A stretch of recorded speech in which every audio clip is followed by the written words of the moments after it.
A very good evening to you and welcome to NDTV News. I am Tahari Prido Ikidi. The highlights. Bayelsa State Government pleads its residents to support policies on transport sector. Federal government prioritizes peace and sustainable development in Ogoniland. Plus, World Health Organization urges US to reconsider plans to withdraw from the organization. And now the details. The Bayelsa State Government has urged residents of the state and the general public to support its policies aimed at promoting efficiency and effectiveness in the transport sector. Deputy Governor Senator Lawrence Urijakwo made the call when he paid an unscheduled visit to the Bayelsa Ultra-Modern Transport Terminal at Igbogene, a suburb of Nyenegoa, the state capital, on Tuesday. Senator Urijakwo, in a statement by Senior Special Assistant on Media, Mr. Dolbara Atasi, pleaded to motorists, the public, and commuters to be patient with the present administration as it takes steps to address some of the problems confronting the transport sector. He explained that the recent policy mandating transporters and commuters to use only government-approved motor parks was made in the best interests of the state. According to him, the shutting down of illegal parks and other subsequent relocation to the state-of-the-art transport terminal at Igbogene for intercity transport has brought decency and serenity to the hitherto chaotic Tumbia Junction and other areas in the state's capital.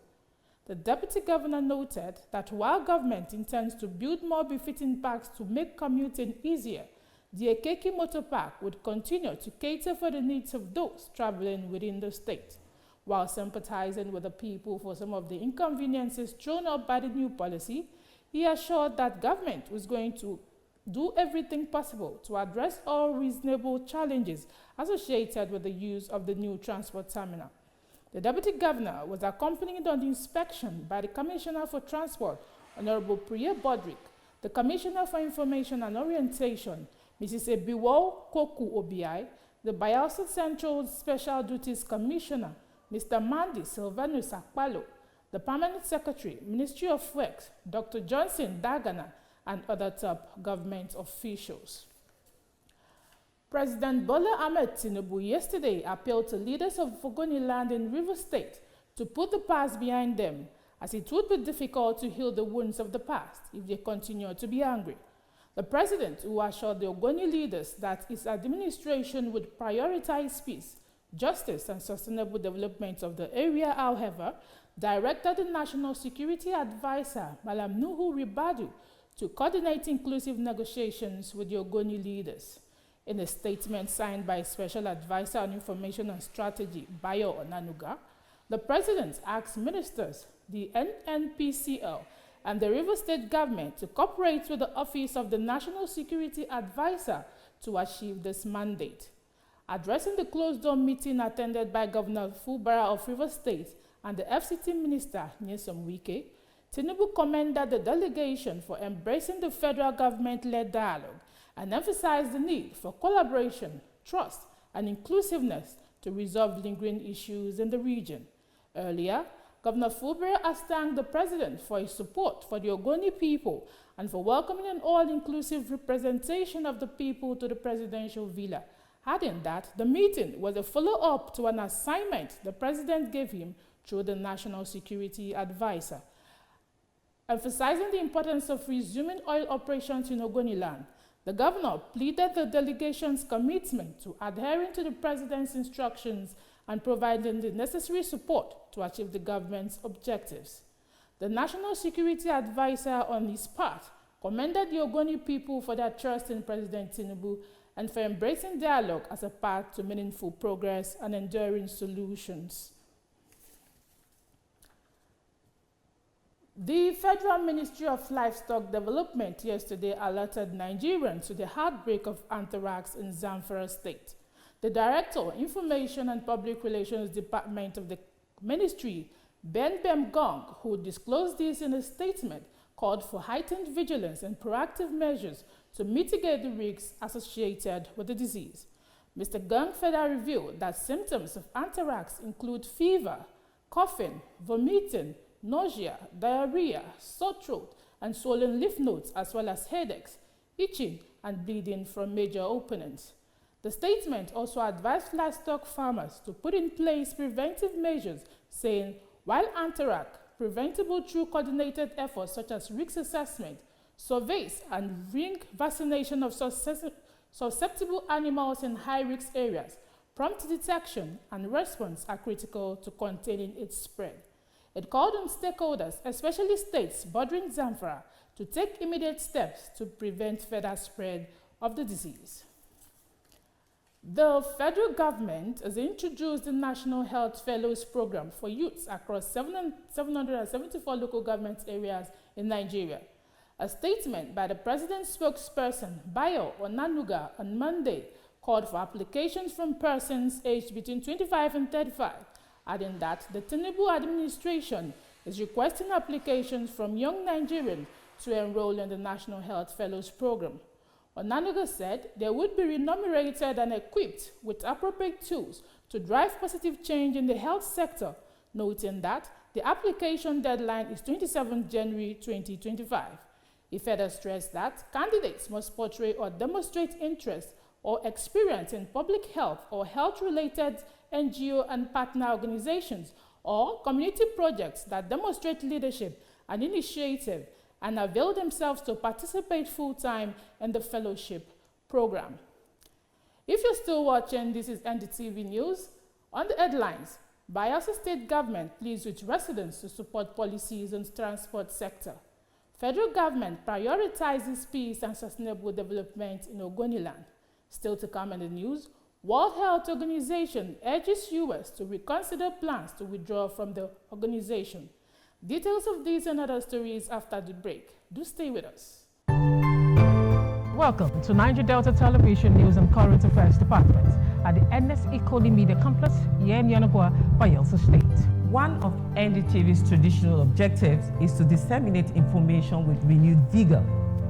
We build teamwork for accountability, efficiency, and accuracy. Our community reports, eyewitness accounts, current affairs discussions are detailed and competitive. As NDTV reporters, undiluted report is our goal. We gather the news and bring it to you just as it is. Our cameras are poised to get in the story behind the story in an in-depth news report. Our new digital equipment are top-notch with clearer visuals and audio. NDTV is repositioned to serve you better. Join us on the news every day at 7 a.m., 12 p.m. and our major bulletin at 7:30 p.m. on Channel 25 UHF. NDTV, crystallizing the vision.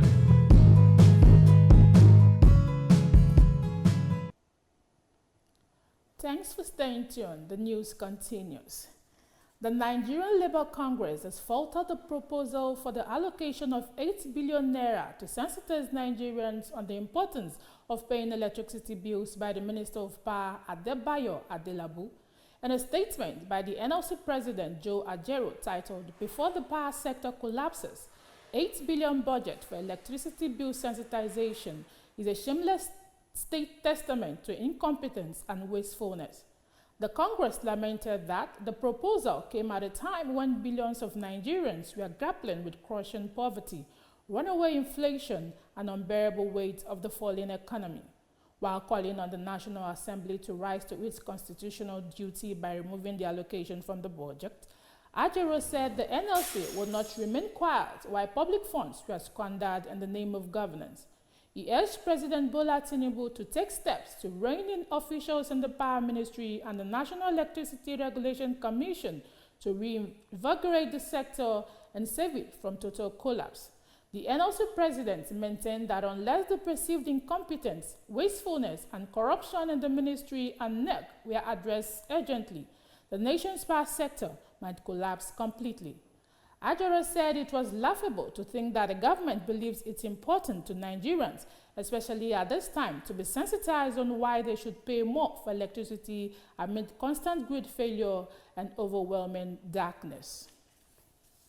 China has reaffirmed its support for the World Health Organization following the decision by President Donald Trump to begin the process of withdrawing the United States from the global health body. Shortly after its inauguration as the 47th President of the United States, Donald Trump signed an executive order kickstarting the process of pulling the country out of WHO. The order said the U.S. was withdrawing due to the organization's manhandling of the COVID-19 pandemic that arose out of Wuhan, China, and its mismanagement of other global health crises, its failure to adopt urgently needed reforms, and its inability to demonstrate independence from the inappropriate political influence of member states. Responding, China's Foreign Ministry spokesperson Gu Jikun said, WHO's role in global public health should be strengthened, not weakened. He said WHO plays a central role in coordinating global health governance, adding that China will continue to support the organization in fulfilling its duty, deepen international cooperation and public health, advance global public health, and promote the building of a global community of health for all. Meanwhile, the World Health Organization has implored the U.S. to reconsider its withdrawal from the global health body.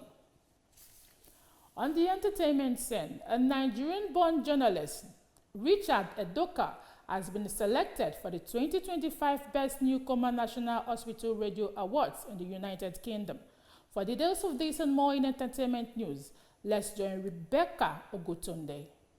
A Nigerian-born broadcast journalist, Mr. Richard Edoki, has been shortlisted as a finalist in the Best Newcomer category for the 2025 National Hospital Radio Awards in the United Kingdom. The prestigious event organized by the Hospital Broadcasting Association, HBA, celebrates exceptional contribution to hospital radio across the United Kingdom, and Edoki's nomination recognizes his dedication to cultural exchange and his effort to build bridges between diverse communities through broadcasting. Edoki, popularly known as Richie Bongo, is the host of the African Vibe with Richie Bongo, which airs every Sunday evening on Cornwall's Community Hospital Broadcasting Network to celebrate the rich cultural and worldview diversity of Africans. The National Hospital Radio Award ceremony will take place on April 5, 2025.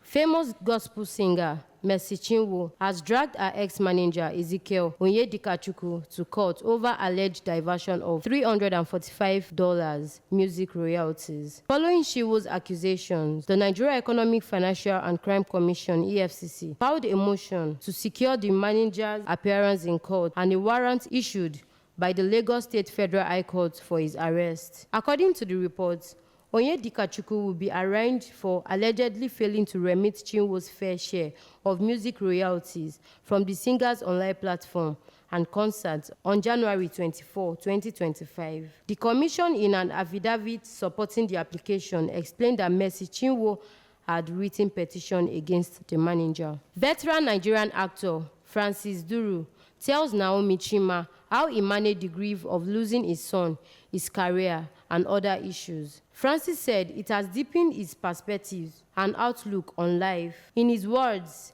"It's made me understand that I am just a mere custodian and caretaker for my family. They all belong to God. But in the midst of the loss, my faith in God and my love for him never dropped. Rather, it was amplified. On the next day, after he was buried, I conducted a service in church because I needed to prove to God that he remains the creator." He noted that when the church held its youth week, he tried to look for him among the congregation and remembered he was in a better place, adding that it was indeed a grieving time for his family, who has taken it one step at a time, knowing that there is a God who comforts them. I am Rebecca Ogutunde, reporting for NDTV Entertainment News. On the sports scene, Novak Djokovic defeated Carlos Alcaraz in the quarterfinals of the Australian Open, reminding everyone that he is one of the men to beat in Melbourne. For details of this report and more on sports stories, let's join Ayemi Miene. The Serbian is aiming to win his 11th championship under the guidance of coach Andy Murray and has been a dominant force at the hard-court events since lifting his first major in Melbourne Park in 2008. Alcaraz, 21, was aiming to become the youngest player to complete the career Grand Slam after winning the US Open 2022, Wimbledon 2023 and 24, and the Roland Garros in 2024. However, the third seed struggled to find answers against a pumped-up Djokovic, who has now won all three of pairs hard-court meetings, including a 3-hour, 49-minute Cincinnati final thriller in 2023. Novak Djokovic defeated Carlos Alcaraz 4-6, 6-4, 6-3, 6-4 in the quarterfinals of the Australian Open, reminding everyone that he is one of the men to beat in Melbourne. He dispelled any doubts about his ability to add to his 24 major titles with a 3-hour, 37-minute performance against Alcaraz, setting up a semi-final match against Alexander Zverev. Benfica versus Barcelona was a highlight for Tuesday's Champions League matches. The home team needed points if they wanted to stay in the competition, but even with a win against Barcelona, the playoffs appeared to be their best chance. They're 15th with 10 points, so the situation could go either way.